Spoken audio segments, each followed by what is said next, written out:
Bonjour à tous, on commence ce JT avec cette amende infligée par l'autorité de la concurrence à 12 géants de l'électroménager pour s'être entendus sur les prix de leurs produits. Et oui, ce sont donc 10 fabricants et 2 magasins qui ont été sanctionnés ce jeudi pour un montant total de 611 millions d'euros. Ces marques, vous les connaissez forcément, Electrolux, Seb, Boulanger ou encore Darty, pour des faits qui remonteraient à février 2007 jusqu'à décembre 2014.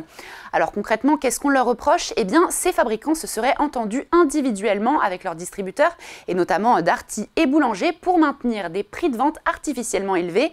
Des systèmes de distribution sélective ont ainsi été instaurés et pour contrôler les prix, eh bien, les fabricants utilisaient un langage codé pour dissimuler les consignes, notamment en associant un prix conseillé à leur référence. Parmi les 12 fabricants et distributeurs d'électroménagers, seuls 2, Seb et Boulanger, ont choisi de contester cette sanction. Et on poursuit ce JT de la semaine avec cette mauvaise nouvelle pour ceux qui prévoyaient de prendre un rendez-vous prochainement avec leur médecin, car les tarifs des consultations médicales vont augmenter dès demain. Et oui, à partir du 22 décembre, il faudra payer quelques euros de plus votre consultation.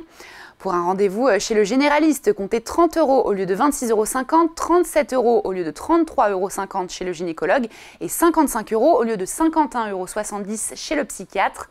La revalorisation des tarifs de certaines spécialités se fera en 2 temps. C'est le cas des gynécologues et psychiatres qui passeront en juillet prochain à 44 et 57 euros. D'autres spécialités verront également leurs tarifs augmenter, la pédiatrie, neurologie, endocrinologie ou encore dermatologie.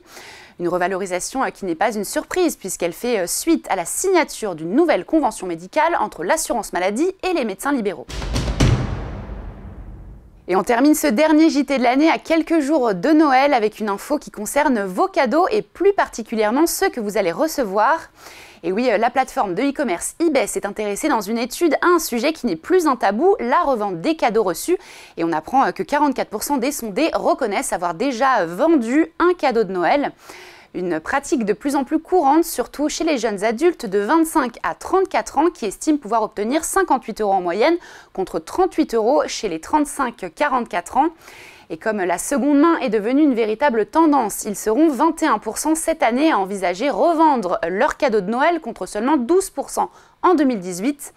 À noter quand même que si en 2023 il s'agissait de gagner de l'argent, les Français vont plutôt se faire plaisir cette année en achetant quelque chose d'autre à la place. Si vous pensez que ce sera votre cas, Vinted, Cdiscount, Rakuten ou encore Le Bon Coin font partie des principaux sites utilisés pour la revente de cadeaux. Et voilà, Parlons Cash l'hebdo, c'est fini, on se retrouve en 2025. Bonne fête à tous!